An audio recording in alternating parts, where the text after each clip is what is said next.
그 전까지 아마도 자기 희생이 어떤 최고의 가치라고 생각을 하고 살았던 것 같아요. 근데 그게 어느 순간 나는 왜 이렇게 나를 위한 에너지가 부족한가 이런 생각을 많이 했거든요. 뭔가 자기가 자기 스스로를 위한 에너지가 별로 없다 보니까 내가 에너지를 어떤 방식으로 쓰냐면 타인을 위해서 많이 쓰게 돼요. 근데 그게 처음에는 괜찮은데 이게 시간이 가면 갈수록 자기가 자꾸 손인되는 느낌이 들고요. 내가 타인에게 에너지를 쏟은 만큼 나도 모르게 그 사람한테 뭔가를 바라게 되더라고요. 양프로의 정신세계 안녕하세요. 정신건강의학과 전문의 양채진입니다. 정신과사 양재웅입니다. 형제들 안녕. 안녕. 오늘은 저희에게도 동기부여가 되었거나 대부분 삶에 긍정적인 영향을 끼쳤던 인생 명언들에 대한 이야기를 해보려고 합니다. 멘탈이 강해지고 싶다. 조금 마음이 편해졌으면 좋겠다 이런 분들 많이 계신데요. 내가 태어나서 자랐던 우리 집이 그렇게 편안한 환경이 아니었고 보고 배웠어야 될 어른들이 없었던 그런 분들 같은 경우가 진짜로 롤모델이 중요한 분들이거든요. 롤모델을 살면서 내가 만나지 못했다라고 하시는 분들도 계신데 사실 책에 있단 말이에요. 그런 분들이 책에 있고 하와이 실험 얘기 잠깐 했었지만 약물 중독자분들, 아동 학대와 방임을 일삼았던 부모 밑에서 자랐던 800여 명 중에서 무려 3분의 1이나 되는 분들이 훌륭한 어른으로 성장을 했는데 그분들의 공통점은 롤모델을 자기가 만들었다라는 거죠. 우리가 어떤 롤모델을 우연히 만날 수 없다면 내가 스스로 자처해서 만날 수 있는 것이 책이고 그들이 하는 말을 잘 담아두고 살다 보면 분명히 그게 내 모습으로 나타날 수 있는 때가 올 거라고 저는 생각을 합니다. 원래도 저희가 좀 자기 전에 듣기 좋다 할 정도로 잔잔하긴 하지만 오늘은 좀 더 편안하게 자기 좋은 차분한 컨셉으로 해보도록 하겠습니다.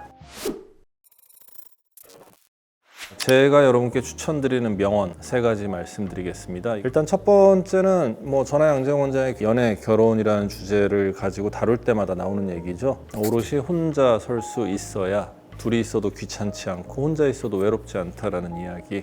부모로부터 독립이 되지 않은 채 살다가 결혼을 한다는 거는 나의 보호자가 부모에서 내 배우자로 바뀌는 것뿐이지 내가 혼자서 잘 지내본 어떤 경험이 없는 상태에서 하는 결혼은 굉장히 위험할 수 있다는 얘기를 많이 했었는데요. 독립된 형태의 나를 온전히 경험해보지 못한 분들이 바로 결혼 생활로 넘어갔을 때 같이 사는 배우자를 귀찮게 느끼거나 혹은 같이 사는 배우자를 부모의 대체물로 생각해서 끊임없이 뭔가를 요구하다가 갈등이 벌어지거나 하는 일들 왕왕 볼 수 있잖아요. 독립된 개체로서 내가 혼자 잘 지내는 그런 연습이 반드시 필요하다는 의미로 말씀드리는 거고, 그러기 위해서는 우리가 항상 얘기하는 대로 혼자 있어도 외롭지 않을 정도로 나랑 친해지고 나와 잘 지내는 그런 연습들을 많이 해보시는 게 좋을 것 같습니다. 이거를 하기 위해서 이제 2번째, 3번째 명언이 필요한 건데, 이게 원래는 아인슈타인이 했던 얘기로 정신병이란 매일 똑같은 일을 반복하면서 다른 결과를 기대하는 것이라고 해요. 근데 이제 제가 여러분한테 많이 말씀드린 거는 어제와 똑같은 오늘을 살면서 오늘과 다른 내일을 기대하는 것은 정신병이다라는 이 말로 제가 더 많이 설명을 드렸던 것 같아요.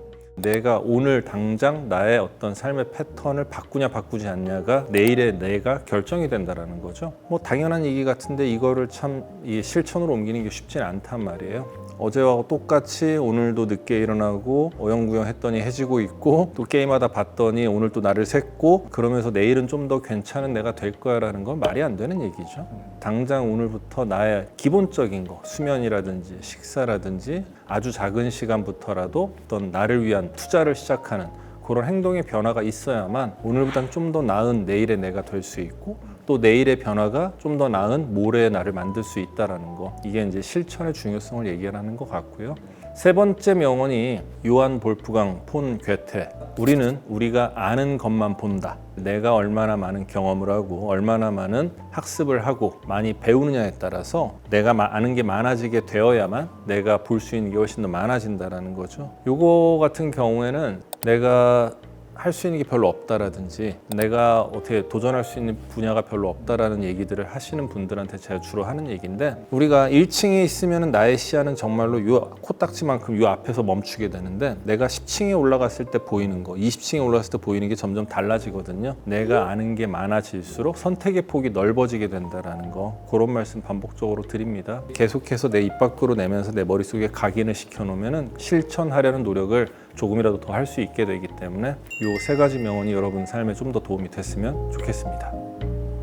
제가 얘기할 명언은요, 첫 번째는 자기 개발은 자기 희생보다 숭고한 의무다 이 얘기인데, 이건 제가 옛날에 화장실에서 그냥 볼일 보다가 딱 봤는데 그냥 들어왔어요. 제 눈에 되게 들어왔고 그 전까지 아마도 자기 희생이 어떤 최고의 가치라고 생각을 하고 살았던 것 같아요. 근데 그게 어느 순간 나는 왜 이렇게 나를 위한 에너지가 부족한가 이런 생각을 많이 했거든요. 뭔가 이것도 하고 싶고 저것도 하고 싶고 그게 막 많은 사람들이 있어요. 자기 생에 대한 에너지가 굉장히 큰 분들이에요. 그런 분들이 꼭 행복한 건 또 아니에요. 달성하고자 하는 것이 높기 때문에 또 많이 또 쉽게 우울해질 수도 있고 불행해질 수도 있거든요. 근데 그쪽하고 아예 반대로 그렇게까지 막 뭘 하고 싶어 하지 못하는 사람들이 또 있어요. 근데 이런 사람들이 그냥 그 상태로만 있으면 행복할 수도 있는데 뭔가 자기가 자기 스스로를 위한 에너지가 별로 없다 보니까 내가 에너지를 어떤 방식으로 쓰냐면 타인을 위해서 많이 쓰게 돼요. 근데 그게 처음에는 괜찮은데 이게 시간이 가면 갈수록 자기가 자꾸 손인되는 느낌이 들고요. 내가 타인에게 에너지를 쏟은 만큼 나도 모르게 그 사람한테 뭔가를 바라게 되더라고요. 그리고 그게 그 보상 심리가 생겼는데 보상이 안 이루어졌을 때 그 내가 정말 좋아서 했던 그 타인이 미워져요.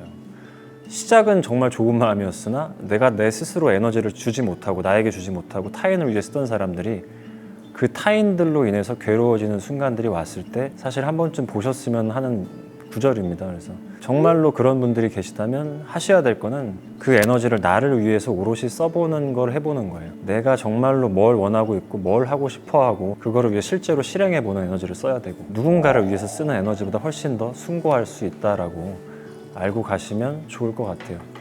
그렇게 또 사셔야지 인생이 억울해지지 않은 것 같고요. 그 다음에 제가 좋아하는 명언은 이거 제가 레지던트 때 스님의 주례사 법륜 스님의 책에서 읽었던 거고요.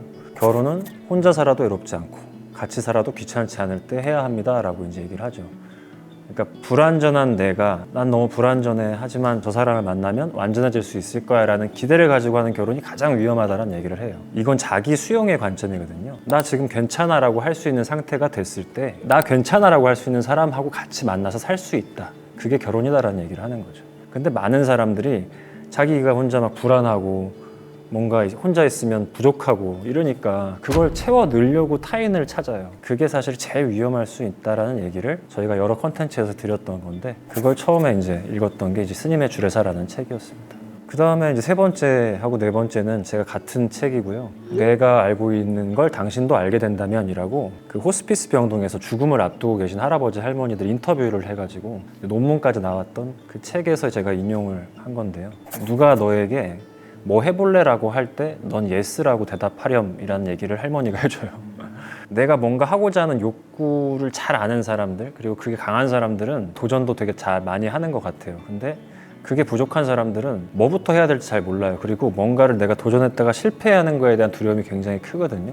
죽기 전에 보니까 네가 했던 거에 대해서 안 해봤던 거에 대한 후회보다 훨씬 덜하더라 이거예요. 그렇죠.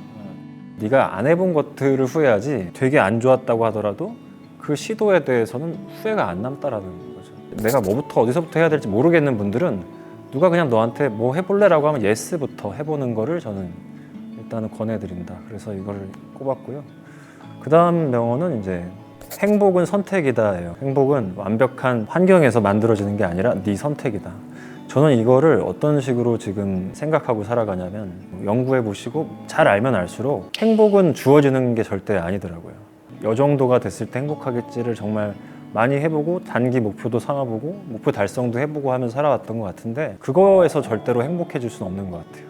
행복이 어디에 있냐를 자꾸 생각을 하셔야 되고 나는 뭘 할 때 행복할 수 있을까에 대해서 많이 생각하시고 그런 선택을 내가 자꾸 반복해서 해야 된다라는 거죠. 순간적인 쾌감과 쾌락이 여러분의 행복에 오히려 방해가 될 때가 더 많을 수도 있어요. 기존에 갖고 계신 생각 자체의 어떤 프레임이 훨씬 더 큰 행복을 누릴 수 있는 것도 막을 수도 있어요. 그게 나도 모르게 습관화되어 있는 학습된 어떤 결과물일 수 있거든요. 아무리 비가 오고 아무리 날씨가 안 좋고 아무리 춥고 해도 그 따뜻한 느낌을 가져보신 분들이 분명히 있을 건데 내가 분명히 느끼는 어떤 행복감이라는 게 있을 거라고 저는 생각을 합니다. 그리고 마지막으로 제가 택한 명언은 진실된 관계는 서로에게 자유를 허락하는 관계다입니다. 기본적으로 나의 어떤 재미, 나의 안락을 추구할 수밖에 없어요. 우리는 아무리 좋은 관계라고 하더라도 나도 모르게 그 상대가 내가 원하는 방향으로 움직이고자 해요. 나의 어떤 외로움을 덜 수 있도록 나에게 즐거움을 줄 수 있도록 이런 식으로 상대방을 나도 모르게 조종하려고 하거든요. 그 관계는 오랫동안 건강하게 갈 수가 없더라고요. 오랫동안 건강하게 갈 수 있는 관계는 결국에는 서로에게 자유를 허락하는 관계더라고요. 부모 자식 간의 관계가 힘들어지는 이유가 자식이 어느 순간 자유를 원하는데 부모가 자식에게 자유를 주지 못하기 때문에 힘들어지는 거거든요. 서로에게 자유를 허락할 수 있는 관계를 여러분들이 많이 만드시면서 살아가면 조금 더 행복해질 수 있지 않을까 생각합니다.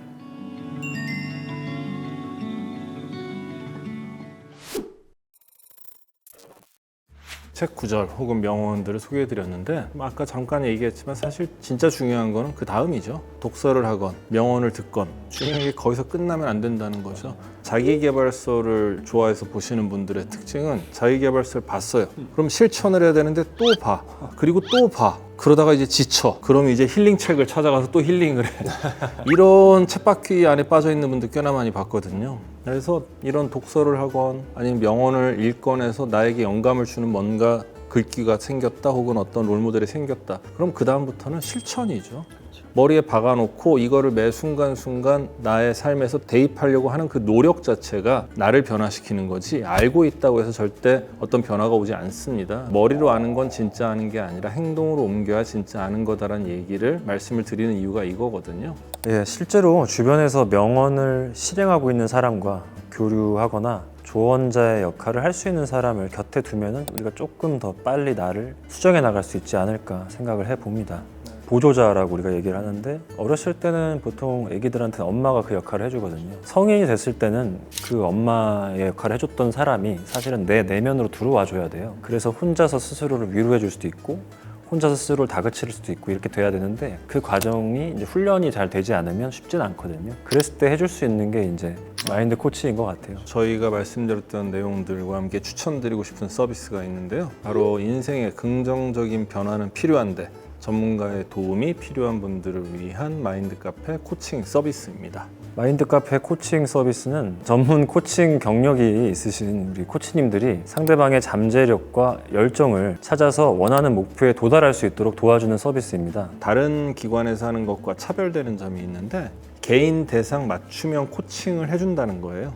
믿을 수 있는 경력을 가진 전문가 풀이 굉장히 폭넓기 때문에 대인관계라든지 진로 같은 굉장히 다양한 분야의 코칭 상담이 가능하다고 합니다. 코칭 효과를 몇 가지만 살펴보면요. 일단 시작이 어렵잖아요. 그렇죠. 하지만 이 코치의 존재로 시작할 수 있게 도와준다는 겁니다. 이게 매일매일 시작을 도와주기 때문에 결국에는 좋은 습관을 만들 수 있게 해준다는 거고요. 그리고 두 번째는 이제 자기 인식, 그 다음에 자아 성찰에 도움을 드리기 때문에 본인의 자존감과 자신감을 되찾을 수 있도록 해주고요. 예, 세 번째는 인간관계에서 끌려다니는 거에 지치신 분들한테는 조금 더 훨씬 더 주도적으로 내가 관계를 끌고 가는 느낌을 경험하게 해줄 수 있을 것 같아요. 제일 중요한 거는 계속 얘기하지만 좋은 동기부여를 받았다 하더라도 행동으로 옮기는 연습, 실천하는 연습 해야 됩니다. 이거는 누가 못 해줍니다. 본인이 직접 하셔야 됩니다. 맞습니다. 정신과에 오신 분들 중에서 선생님 덕분이에요라고 하시는 분들한테 저희가 항상 그런 말 많이 하잖아요. 저희가 도와드렸을 수는 있을지 모르겠으나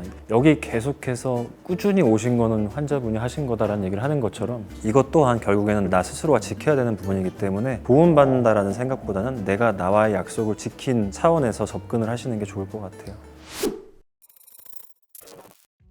오늘은 인생의 롤모델이 필요한 분들에게 저희의 인생 명언을 잠깐 들려드려 봤고요. 하지만 말씀하셨던 것처럼 이제 실천이 중요한데 이 실천이 어려우신 분들을 위해서 마인드 코칭 서비스가 좋은 대안이 될 수 있을 것 같습니다. 변화가 필요하지만 실천이 어려울 때 이 마인드 카페 코칭 상담 서비스가 여러분들의 페이스메이커가 되드릴 것 같습니다. 코칭 상담에 필요한 양떼분들을 위해서 특별히 저희 양떼들은 30% 할인을 한다고 합니다. 더보기란의 링크를 통해서 사용이 가능하기 때문에 코칭 상담을 원하시는 양떼분들은 할인을 통해서 사용을 해보시면 좋을 것 같습니다. 저희 영상 댓글에 그 양떼분들이 서로 위로나 공감을 해주시는 경우가 많은데 여러분들이 각자 가지고 있는 인생 명언이라든지 좋은 글귀 같은 것들 댓글에 많이 남겨서 서로 공유해 보시면 좋을 것 같습니다. 구독, 좋아요, 알림 설정 꾹.